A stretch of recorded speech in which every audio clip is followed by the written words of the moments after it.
El capítulo 5 del descubrimiento de Harry tiene algunas particularidades. Es como un capítulo bisagra, pues cierra una parte de la obra y abre otra. En el capítulo 4 concluye lo que antes llamé la primera fase de descubrimiento, que no es otra cosa que el descubrimiento de la estructura de las proposiciones categóricas. Aquí comienzan una serie de aplicaciones de ese descubrimiento a problemas de diversa índole, a problemas éticos, estéticos, religiosos, etc. Cuando Lippmann habla de este capítulo, parece insinuar que tal vez fue la primera parte que redactó de su novela y que, si luego terminó siendo el capítulo 5, fue porque los 4 capítulos anteriores tienen una unidad clara y obedecen a una misma redacción, y esos capítulos le daban la estructura lógica necesaria para que la discusión que aquí se inicia en el capítulo 5 tuviera un más claro sentido. En su búsqueda de una nueva manera de entender la filosofía y de hacer filosofía con los niños y jóvenes, este capítulo es de inmensa relevancia, pues su tema central es la educación que deberían recibir los niños y jóvenes. No es, sin embargo, el aspecto que aquí subrayaremos, pues estos comentarios se refieren a los asuntos propiamente lógicos de la obra. Por ello, nos centraremos aquí sobre todo en identificar lo que llamaré las falacias de Marcos, es decir, una serie de errores de razonamiento en que incurre este personaje a la hora de defender sus puntos de vista. El lector de este capítulo percibe algo de inmediato, un cierto cambio de escenario y de personajes. Ya no estamos en un aula de clase y ni siquiera está Harry conversando con su mamá sobre lo que sucede con los vecinos o en el colegio. El diálogo con el que comienza ocurre en un lugar público, en la calle. Marcos y su hermana gemela María se sienten molestos porque un celador los saca del edificio del colegio. María, que es más conciliadora, entiende que este señor no está haciendo otra cosa que cumplir con su deber. Marcos, en cambio, tiene una actitud rebelde. Le molesta lo que hacen las personas mayores y se rebela contra la autoridad. A Marcos no le preocupa tanto el pensamiento como a Toño, Elisa o Harry, sino las normas sociales que le obligan a cumplir. ¿Por qué y hasta qué punto, parece preguntarse Marcos, por qué y hasta qué punto debemos cumplir ciertas reglas y normas sociales? Si al fin y al cabo no las hemos inventado, ¿por qué estamos obligados a cumplirlas? María cree que es necesario hacerlo, porque es la condición para que las cosas funcionen, pero él cree que las normas fueron inventadas por los adultos para su propio beneficio.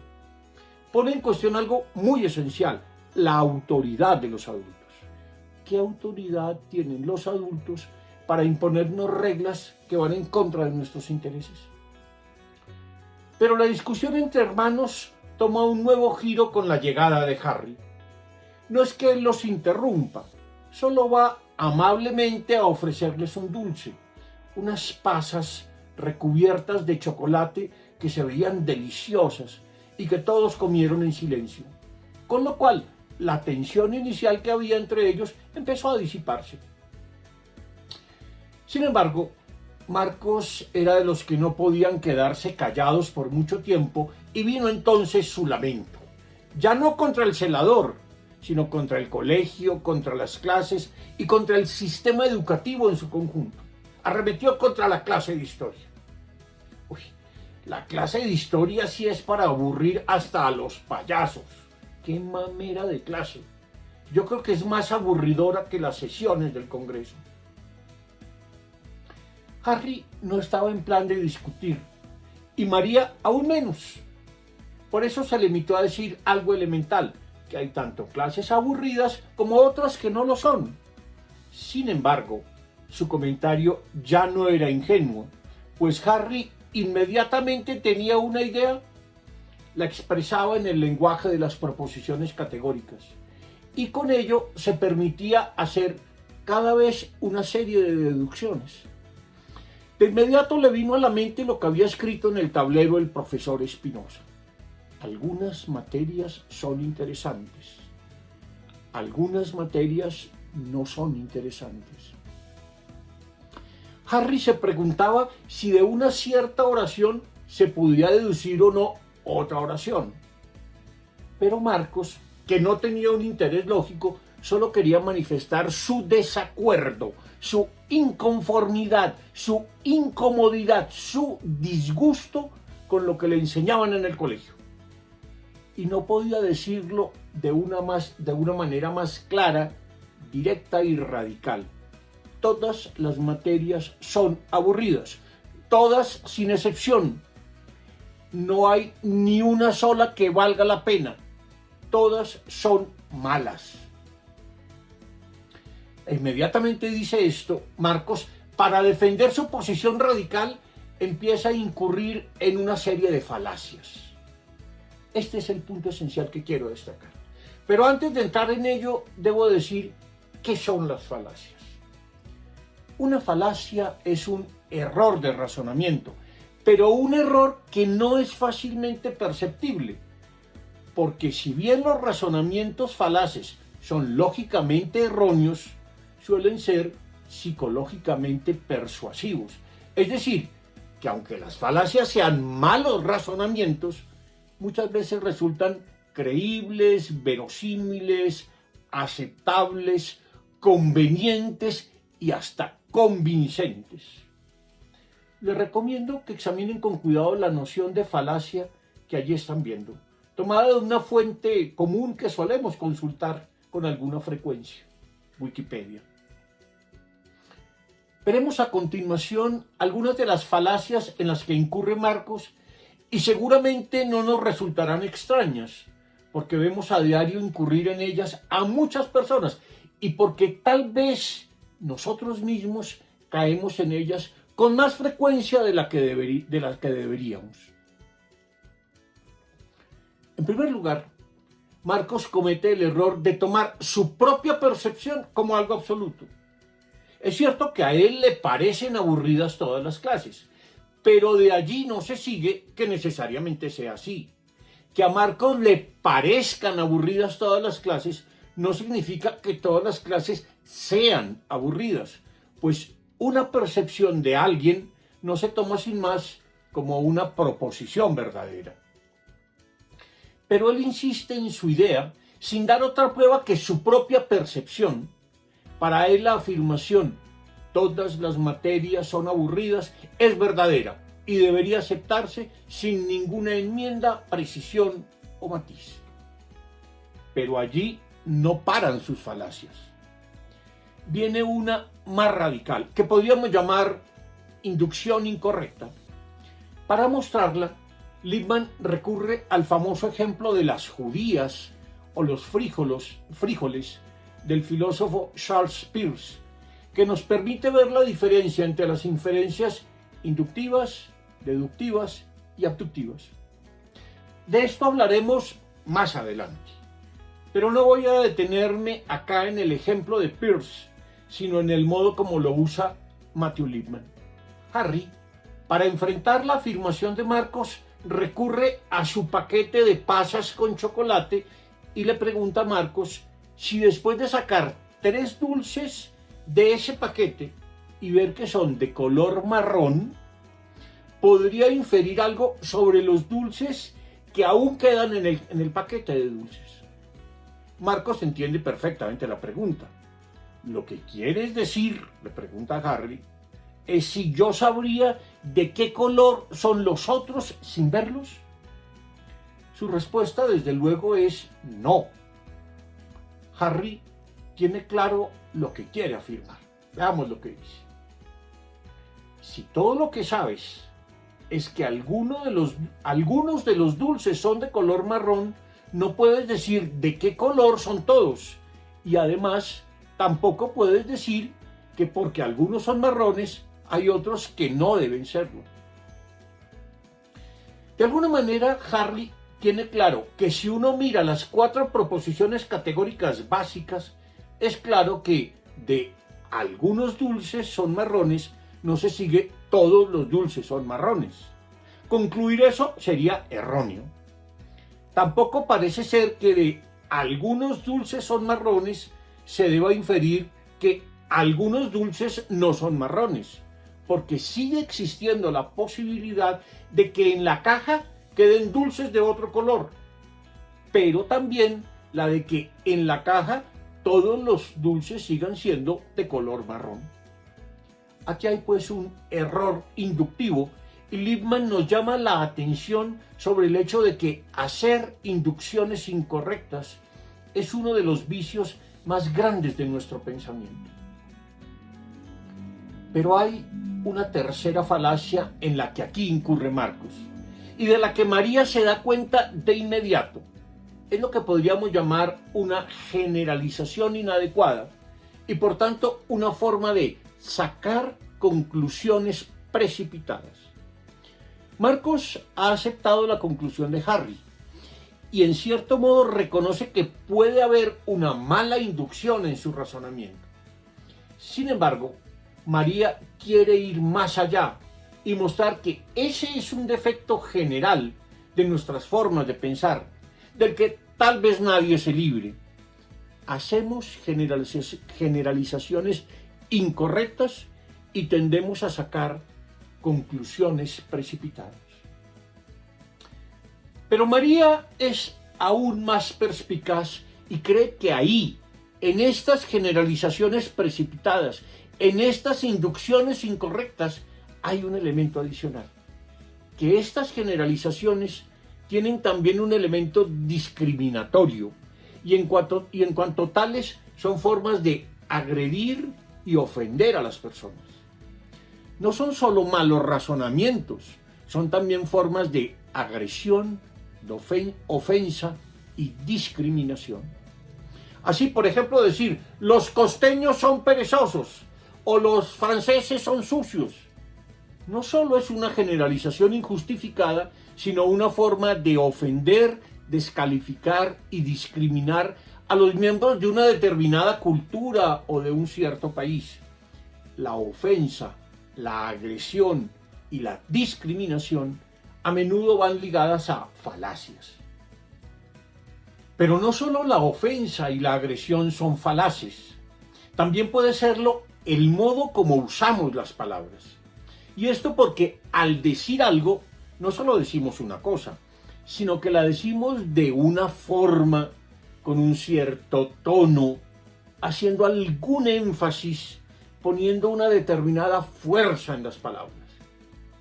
Y Marcos le pone fuerza a sus palabras por los énfasis que hace, por los tonos en que las pronuncia, por la radicalidad de sus afirmaciones, y de ese modo hace imposible que se le pueda cuestionar.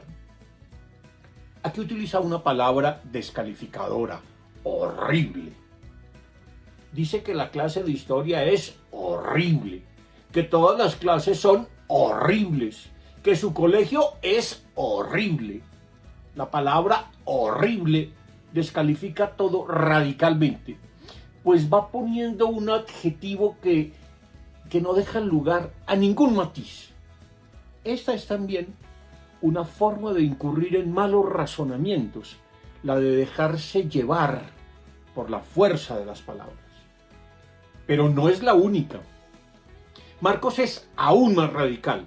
Atribuye intenciones a otros sin tener evidencia alguna de tales intenciones.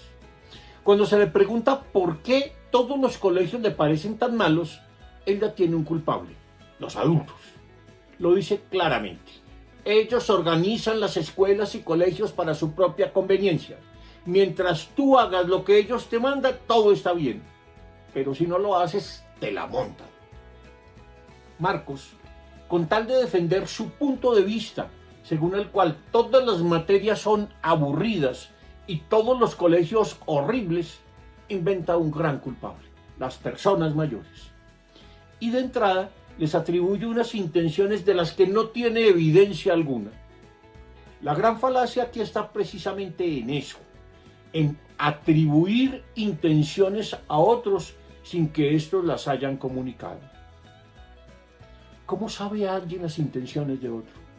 ¿Cómo es posible conocer de las intenciones de otras personas si no las manifiestan? ¿Por qué está seguro él de que los adultos tienen la intención de organizar los colegios y escuelas para su conveniencia? ¿Por qué está tan seguro de que si uno no hace lo que ellos le mandan, se la montan? En fin, ¿hasta qué punto es legítimo atribuir intenciones a otros? Pero hay todavía una falacia más en el modo de argumentar de Marcos. Es lo que solemos llamar la amplificación. Él toma una pequeña afirmación y cada vez le va dando mayor alcance. Primero dijo que era horrible la clase de historia, luego que eran horribles todas las materias, después que eran horribles todos los colegios. Más adelante dirá que los adultos son horribles. Solo le faltó decir que el mundo entero es horrible. Así opera esta falacia de la amplificación. Lo que se aplicaba inicialmente a una cosa se va ampliando y ampliando hasta cubrirlo todo. Todos estos son modos falaces de argumentar y nadie está libre de ellos. En cierto modo son tendencias naturales del pensamiento. Todos tendemos a hacer generalizaciones precipitadas, a atribuir intenciones sin tener evidencias, a amplificar lo que decimos. Pero tenemos que ser conscientes de ello y buscar formas de evitarlas en cuanto nos sea posible, pues son errores de razonamiento que fácilmente se nos convierten en hábitos. Hasta aquí, Marcos se nos ha mostrado como alguien que piensa de modo inflexible, que quiere tener razón a toda costa y que recurre a cualquier estrategia con tal de demostrar a otros que está en lo cierto. Su hermana, aunque intenta refutar lo que dice, fracasa radicalmente en su intento. Harry, en cambio, encuentra un antídoto mejor: desarrollar un pensamiento flexible. ¿Qué hace Harry ante los desvaríos de Marcos? Intenta, por una parte, descubrir cuáles son sus estrategias de razonamiento, pero no se queda allí. Busca definir con claridad el tema que está en discusión y más de una vez invita a Marcos a volver al asunto principal, a preguntarse a qué vamos al colegio, qué pretendemos de este, o qué tan cierto es que todas las materias son aburridas. Le propone incluso alternativas de pensamiento, como cuando le pide que defina cómo sería ese colegio en donde él quisiera estudiar. Harry busca estrategias para que el pensamiento de Marcos se flexibilice y se vuelva más sensible a los casos particulares. Es decir, para que el pensamiento de Marcos se vuelva autocrítico. Claro que hay que darse cuenta también que Marcos es, a su manera, un pensador crítico. Es tremendamente incisivo y las cosas que dice dan mucho que pensar. Él, a diferencia de Harry y María, Marcos no se conforma con las cosas tal como son, sino que siempre pretende que sean mejores. Y por eso su crítica al estado de cosas actual es severa, mordaz, radical. Tiene claro, y en eso tal vez tenga toda la razón, tiene claro que en un colegio se enseña mucha basura y protesta por ello. Mi mente no es el basurero municipal, dice Marcos. Él cree que la educación que ha recibido no promueve la búsqueda intelectual y por ello el aprendizaje resulta poco interesante e incluso aburrido. Además, hace una analogía fabulosa entre la propaganda y la educación que a mí por lo menos me resulta inquietante. Cuando le dicen que muchas de las cosas que se enseñan en el colegio no se pueden hacer interesantes, su respuesta es tremenda. Mira cómo hacen de interesantes las cosas en las propagandas de la televisión. Esas propagandas son excelentes y todo lo que presentan es un miserable jabón. En las propagandas cogen cualquier cosa sin importancia, le ponen música y la adornan y la hacen parecer fascinante. Mientras que aquí, en el colegio, cogen temas como la historia, que en realidad son muy interesantes, y te los enseñan de tal manera que te parecen aburridos y monótonos. Marcos es un pensador crítico que sabe poner el dedo en la llaga y que nos plantea el problema central. ¿Por qué tiene sentido educarse? ¿A qué vamos a un colegio o a una universidad? ¿Qué es lo que esperamos aprender allí? Porque ese y no otro es el lugar apropiado para aprender. ¿Qué sentido tiene, en fin, la educación que recibimos? En esto consiste el ejercicio filosófico, en hacerse esas preguntas que indagan por el sentido de las cosas. Y para poder explorar el sentido de las cosas, necesitamos desarrollar un pensamiento crítico y autoconsciente. Y esto solo se logra si al tiempo que luchamos contra esas tendencias a razonar de modo falaz que se dan en nosotros, hacemos el esfuerzo por razonar cada vez mejor.